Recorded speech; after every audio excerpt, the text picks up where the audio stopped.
Madame, Monsieur, bonsoir. Bienvenue au journal sur Canal 2 International. Voici les titres du 20h.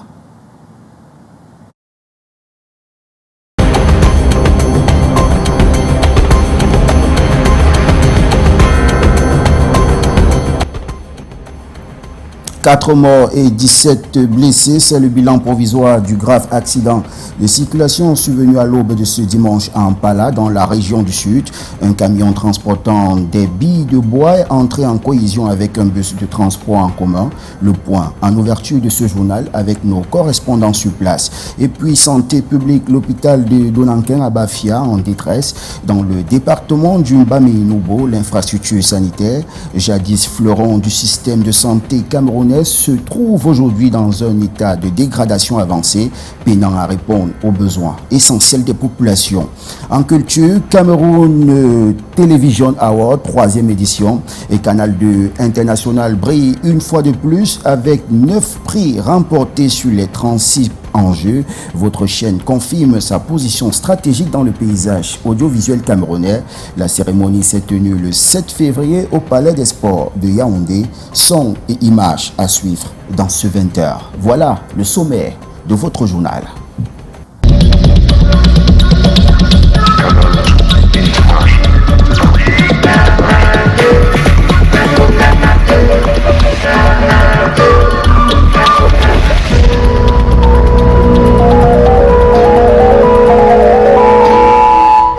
Bien de vous informer sur Canal 2 International. Je vous le disais en titre, 14 blessés, 4 morts. C'est le bilan d'un accident de la circulation survenu au petit matin de dimanche à Pala, dans la région du Sud. Selon les premiers témoignages, il s'agit d'un bus de transport en commun qui est entré en collision avec un camion transportant du bois. Les causes de cet horrible accident restent à déterminer selon les autorités. Samira Mafo et Tako Moussa reviennent du lieu du drame. Voici le reportage. Un grave accident de la circulation s'est produit ce jour en Pala, une localité située aux abords de la ville de Kribi, aux environs de 5h30 du matin. Un bus de l'agence de transport Transcam est impliqué dans ce drame qui a fait, selon un bilan provisoire, 4 morts et 17 blessés. Selon les premiers témoignages recueillis, un camion transportant des billes de bois aurait percuté le chauffeur du bus, provoquant la perte de contrôle du véhicule avant l'accident. Je suis le chauffeur de Transcam. Oui. C'est mon bus qui a eu le problème de choc qu'il a eu là tout à l'heure. Le problème, c'est que le chauffeur camion semi-remorque est venu monter avec un du-value. Il n'était pas de son côté, il était de mon côté. Il y a eu un accident. Il y a eu un accident à 5, quelque chose. Donc Robin nous a affauchés. Les blessés ont été évacués en urgence vers l'hôpital régional annexe de Kribi, où ils reçoivent actuellement des soins appropriés. Sur les lieux, familles et proches des victimes vivent des moments de grande détresse, tandis que les forces de maintien de l'ordre sécurisent la zone. Cet accident remet au centre des débats la question de la sécurité routière, notamment sur cet axe très fréquenté, reliant Kribi aux localités environnantes, régulièrement emprunté par des poids lourds transportant du bois. Une enquête a été ouverte afin de déterminer avec exactitude les circonstances et les responsabilités liées à ce drame.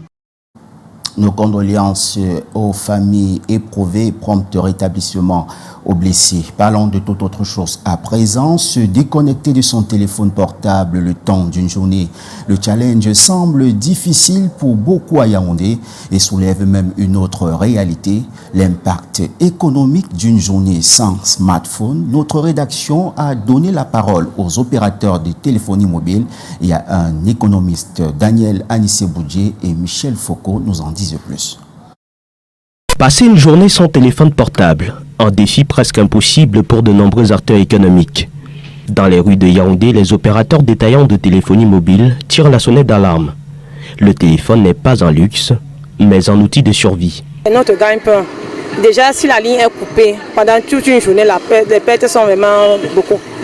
Je peux aller à 20 000 de pertes. Sans travailler, ça veut dire que, disons, c'est au moins 1500 à mon petit niveau de bénéfice, pas un chiffre d'affaires, non. De bénéfices, c'est le plus important pour nous. Le constat est le même chez cette autre opératrice, actif depuis plus de 15 ans. Par jour, si je n'ai pas le téléphone, je vais perdre beaucoup de choses. C'est par téléphone que je mange avec mes enfants. Si je n'ai pas le téléphone, je ne peux pas vivre avec mes enfants. Parce que c'est rien que ça que j'ai vu avec mes enfants pendant les années. Au-delà de ces pertes individuelles, l'impact est aussi macroéconomique. Selon les experts, une journée sans téléphone ralentit considérablement les échanges commerciaux. D'après les derniers chiffres de la Banque mondiale, 89% des échanges commerciaux dépendent des TIC, notamment du téléphone portable. Donc vous comprenez avec moi que passer une journée ou 2 journées sans utiliser le téléphone portable, c'est des milliards en francs CFA que nous perdons. Le téléphone est un instrument capital en économie, notamment au niveau du commerce. Et que ce soit sur le plan national ou international, le commerce est un levier majeur pour le développement économique de tous les pays. Dans un contexte de recherche de croissance et de développement, la déconnexion, elle, a un coût bien réel. Parole d'expert. En plus d'être attachés à leur téléphone portable, le vivre ensemble et la cohésion sociale sont des valeurs chères à la jeunesse camerounaise. Le 7 février, de nombreux jeunes fers de lance de la nation communient autour du concept Follow Me. Joël John 3 et Séverin Fotso nous en disent plus dans cet élément. Au départ du stade militaire de Yaoundé, le Cameroun en miniature, environ 4000 jeunes venus des 4 coins du pays.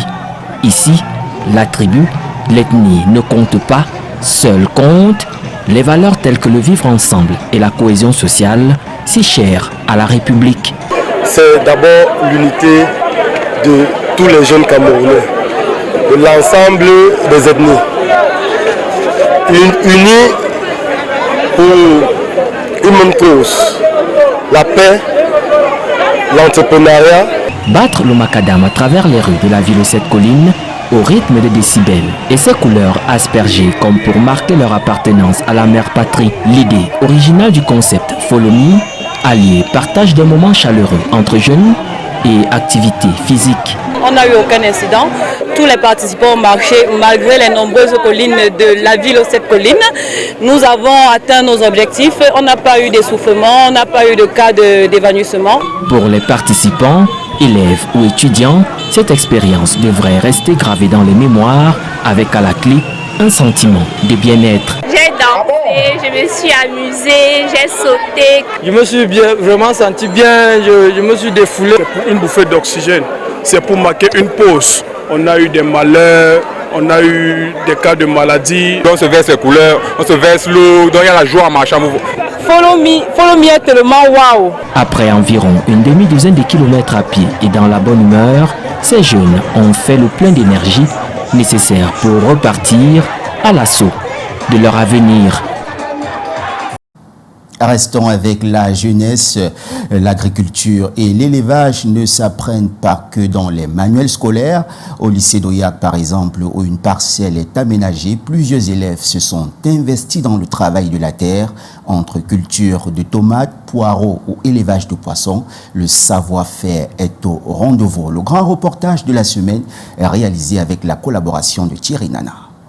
Ici au lycée d'Oyac à Douala, on assiste à l'émergence d'une génération d'élèves qui parlent d'agriculture et d'élevage avec autorité. Adrienne, par exemple, élève en seconde littéraire, développe une passion pour la culture de la tomate. Cultiver nos tomates, nous avons d'abord passé à la préparation de notre gémois, puis à la préparation de notre site. Puis nous avons fait les poquets à des écartements de 30 cm, puis une plus grande densité, donc nous avons diminué l'écartement. Puis nous avons pris les pieds de tomates, nous les avons insérés dans les poquets. En mettant les gémois, avant de le faire, nous avons d'abord mis de la fiente. Nous avons fermé et après nous avons passé au traitement chaque mardi. Allant des produits maraîchers à la production animale en passant par l'agriculture hors sol, ces élèves démontrent le savoir-faire. Nous sommes ici là devant la culture de la pive qui est une plante issue d'un fragment. Cela nous permet de multiplier en un rejeton 10 à 100 rejets. Pour obtenir tout ceci là, nous sommes passés par le choix du rejet, le décapage, le décortiquage et enfin l'incision. J'ai appris à pratiquer la culture du poireau. Pour arriver là, nous avons tout d'abord commencé par le gémois et puis nous avons vérifié si notre pH du sol est de 6 à 7. Après le gémois, nous avons mis les plantes au sol et puis nous avons mis de la fiente de poule qui est l'engrais organique. Nous avons refermé avec de la terre et puis nous avons poursuivi avec l'arrosage pour en arriver là. Le silure est un omnivore à tendance carnivore. En élevage, il peut être nourri par deux principaux types d'aliments. L'aliment local, notamment le maïs, soja, la Provence, et l'aliment importé, plus bénéfique pour le poisson car il contient plus de protéines, favorisant une croissance rapide. Au mini-comice agro-pastoral du lycée d'Oyac, l'agriculture devient un outil pédagogique. Chaque classe ici au lycée d'Oyac a 1 heure de TM par semaine. Et c'est dans les 1 heure de TM là que nous arrivons à faire apprendre aux enfants les métiers de l'agriculture. Développer l'esprit entrepreneurial chez les apprenants, une idée qui cadre avec les directives de la hiérarchie. Quand un enfant participe, il apprend en faisant. Il peut facilement aller répercuter ça à la maison. Nous voyons à travers ce que les enfants font, la matérialisation de la compétence dans le domaine agricole, dans le domaine de la pisciculture aujourd'hui. L'image de ces jeunes noyés dans le travail de la terre n'est pas celle d'un fardeau pour la plupart, mais celle où la terre est le seul compte en banque qui ne trahit jamais. Dès ce 9 février, le Palais des Congrès de Yaoundé accueille le 23e Congrès international et exposition de l'Association africaine de l'eau et de l'assainissement, placé sous le thème « Eau et assainissement pour tous, des actions fortes pour l'Afrique ». Cet événement majeur réunit décideurs, experts, entreprises et partenaires autour des solutions durables pour le continent. À quelques heures de l'ouverture, l'on peaufine les derniers réglages sur le site. Daniel Anissé-Boudjé et Justin Yanke. Au Palais des Congrès de Yaoundé, tout est presque prêt pour le 23e Congrès international et exposition de l'Association africaine de l'eau et de l'assainissement. Dernier coup de raclette dans l'auditorium et les différents halls. Agents techniques et décorateurs s'activent. Le site fait sa grande toilette et se met sur son 31. En contrebas, le décor est déjà planté. Les stands sont montés, prêts à accueillir le public. Certains exposants venus de l'international ont déjà pris leur quartier, impatients de présenter des solutions innovantes pour améliorer l'accès à l'eau potable et à l'assainissement en Afrique. On a toute une gamme de solutions qui vont de l'équipement des réseaux jusqu'à la supervision, la régulation, le contrôle de pression. Spécifiquement ici, moi je présente ici les raccords à bride, les raccords en emboîtement comme je disais, et puis la gamme des grilles que vous avez ici. Placé sous le thème eau et assainissement pour tous, des actions fortes pour l'Afrique, cette 23e édition se veut un cadre d'échange stratégique entre décideurs, experts, opérateurs, entreprises et partenaires financiers du 9 au 13 février prochain.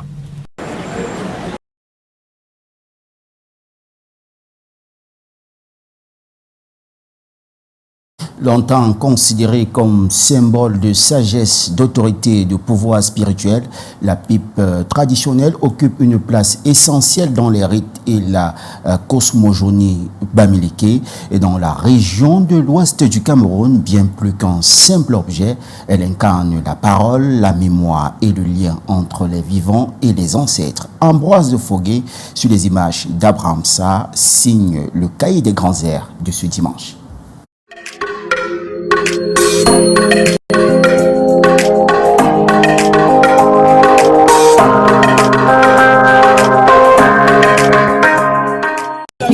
Chez les Bamileke dans l'ouest du Cameroun, la pipe traditionnelle est bien plus qu'un objet. Elle incarne la sagesse, l'autorité et le lien avec les ancêtres. Réservée aux doyens, aux chefs et aux notables, son usage relève exclusivement du rituel. La pipe en territoire sous le nom Kangdeba. C'était normal pour les hommes d'emballer leur tabac dans du papier et de tirer. Mais les nobles et les rois, eux, voulaient faire une différence. Mais avec le temps, le roi a alors demandé qu'on fabrique un plus grand. Et le plus grand, c'était le symbole de la force. Parce que tirer la fumée jusqu'à sa passe, il fallait être fort. C'était là qu'il fallait faire les démonstrations pendant les rites de succession qu'on est en mesure de porter un village.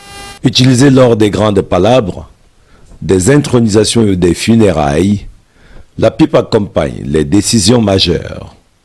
La fumée est perçue comme un message adressé aux ancêtres, une invocation de leur protection et de leur sagesse. Il y a les heures que tu mets le tabac dans la pipe. Quand tu tires, tu t'assois. Les ancêtres te parlent beaucoup de choses. Un voyant, quand il s'assoit là, il tire, mais ici là, il fait chut. Le fumée sort, ça lui dit beaucoup de choses, il répond à la personne. C'est pourquoi la grande pipe entre beaucoup en jeu dans les rituels initiatiques. Démontrer que la responsabilité qu'on nous donne, on est à mesure de la porter. Fabriquée en bois sculpté ou en argile, parfois ornée de signes distinctifs, chaque pipe raconte l'histoire d'une lignée ou d'un pouvoir. On ne peut s'acquérir d'une pipe que celui qui prend son poste utiliser la pipe, ou si on achète les droits d'utilisation de la pipe. Ça veut dire que c'est déjà une transmission ancestrale. Un ancêtre laisse la pipe comme son vestige et le descendant peut aussi utiliser. Mais aujourd'hui, cette pipe sacrée tend à disparaître. Elle est progressivement remplacée par des pipes modernes, très répandues chez les jeunes, devenues de simples accessoires de mode. La pipe initiée a sa place et garde ses vertus traditionnelles. Pour les gardiens de la tradition, cette évolution traduit une rupture dans la transmission culturelle. Puisque le temps change, qui sait si demain, on n'aura pas seulement les pipes en intelligence artificielle. Entre héritage ancestral et modernité, la pipe traditionnelle Bamileke se trouve à la croisée des chemins. Sa survie dépend désormais de la transmission de son sens profond aux générations futures.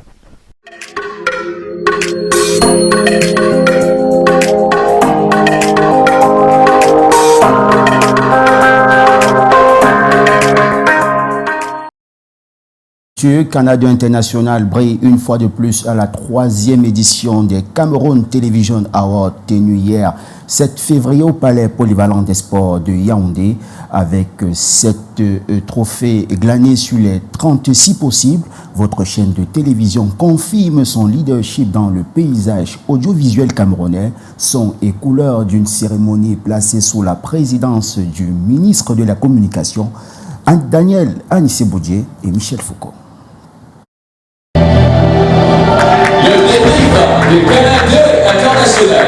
Canal 2 International s'impose comme la grande vedette de cette 3e édition des Cameroun Television Awards. Sur 36 catégories, la chaîne verte décroche 9 distinctions. Une véritable razzia qui consacre le travail d'une rédaction et de plusieurs équipes engagées. Visage incontournable du 19h50, Alain Ghislain Kanga remporte pour la 2e fois d'affilée le prix du meilleur présentateur du journal télévisé en français.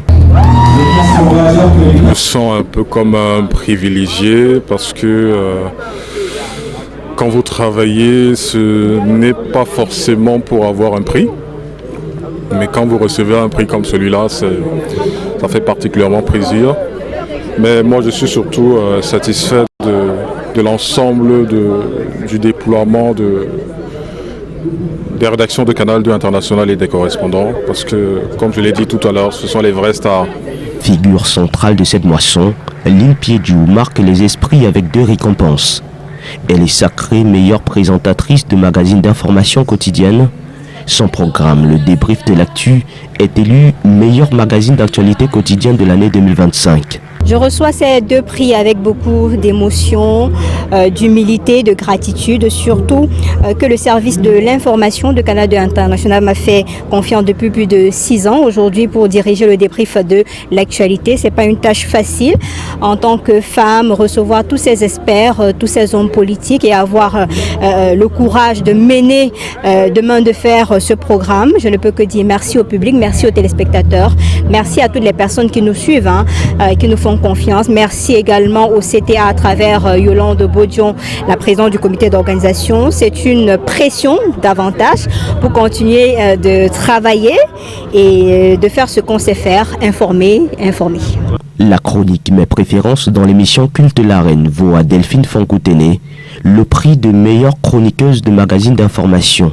C'est un prix qui vient me rappeler que le travail que j'abats au quotidien compte, mais surtout que je devrais redoubler d'ardeur au travail.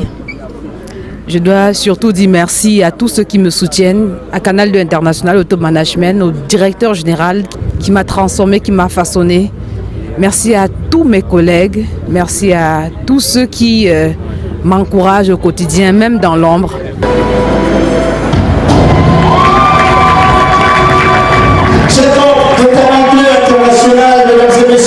Dans le domaine de la santé, Check-up présenté par Mireille Flore Desfofosso est distingué meilleur magazine de santé. Autre distinction pour Canal 2 International, Di Maureen, meilleure présentatrice de magazine d'information en langue anglaise, Urgence, sacré meilleur magazine caritatif, et Joe Matrix de l'émission C'est comment, élu meilleur chroniqueur de divertissement. Vraiment de la gratitude à l'endroit de Jésus, parce que c'est le Très-Haut qui me donne la force de faire ce que je fais. De la gratitude à l'endroit de Canal 2 International, c'est vraiment la structure qui m'accueille dans le métier, qui me forme pratiquement de zéro jusqu'à ce que je suis aujourd'hui.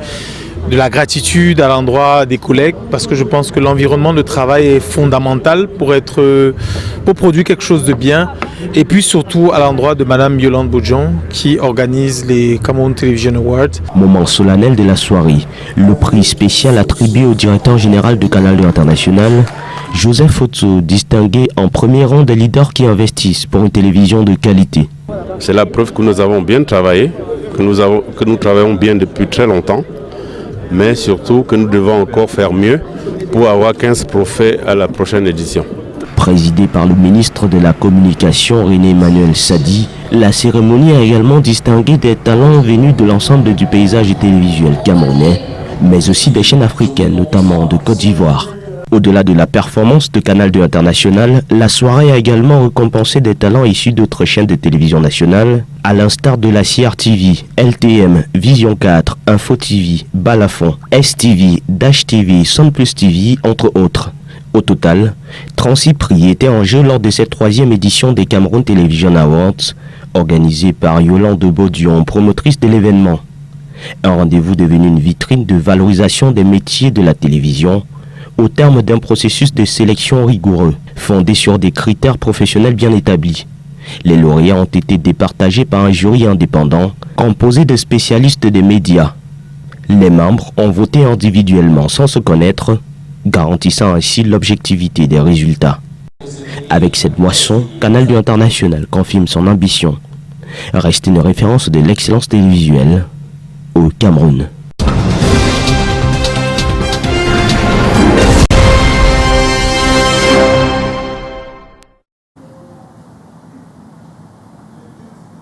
L'excellence au service de la formation professionnelle, c'est le pari de l'Institut de formation professionnelle La Majestueuse d'Azoa. Le programme offre de nombreuses filières, notamment coiffure, couture professionnelle, esthétique, cosmétique, maçonnerie, entre autres.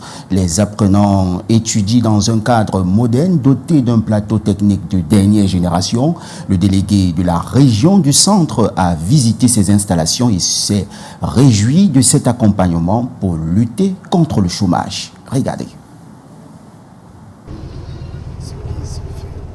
Des salles de cours théoriques au plateau technique de dernière génération, comme ici en génie informatique, esthétique, onglerie, coiffure hommes et femmes, couture, santé et auxiliaire de vie sociale. Les travaux de la cité universitaire vont bon train. C'est le constat fait par le délégué régional de l'emploi et de la formation professionnelle du centre à l'issue de sa visite de travail ce 5 janvier à l'Institut de formation professionnelle La Majestueuse d'Azoa, situé en Bankomo dans le département de la Mofouya-Kono. L'hôte de l'Institut se dit impressionné. De mon expérience de délégué régional, c'est la première fois que je découvre un centre de formation porté par un promoteur privé qui a un plateau technique up-to-date dans tous les domaines. Vraiment, tout est prêt à accueillir les jeunes. Un campus propice à l'apprentissage avec des commodités à la pointe de la technologie, dont des plateaux techniques ultra-modernes, un système de transport et un corps enseignant et administratif de qualité. Le promoteur voudrait permettre à chaque Camerounais d'apprendre un métier et de pouvoir s'insérer ou alors s'auto-employer de façon édifiante dans la vie active. Les produits formés ici sont titulaires d'un certificat de qualification professionnelle CQP et d'un DQP, diplôme de qualification professionnelle. Après 5 mois de cours seulement, cette étudiante en santé peut mesurer l'avant et l'après. Je suis venue ici, je ne savais même pas comment utiliser un microscope. Je ne savais pas comment poser un cathéter. Mais moi, je sais déjà. Les services gériatriques des différents hôpitaux camerounais aussi pourront bénéficier des produits sortis de la filière auxiliaire de vie sociale. Nous avons appris l'hygiène et la sécurité de nos patients. Nous avons appris la nutrition. Nous avons appris les premiers secours, comment soigner les escarres et les prévenir. Le ministère de l'Emploi et de la Formation professionnelle entend accompagner l'Institut de formation professionnelle, la majestueuse Ndazoa, dans la pédagogie et le renforcement des compétences des enseignants. Ayant le plateau technique nécessaire, cet institut devrait accueillir les examens nationaux. Voilà qui fait l'actualité de ce dimanche 8 février 2026. Merci de nous avoir suivis. Madame, Monsieur, ne décrochez surtout pas. Nos programmes se poursuivent. Bonsoir et bon début de semaine à tous.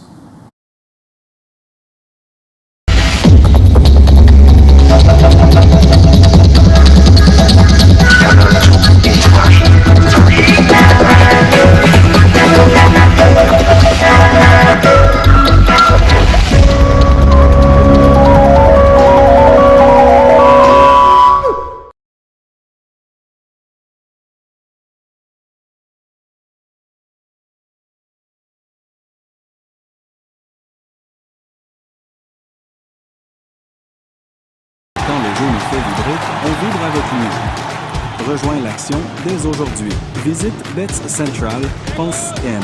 Bets Central. Gagnez plus.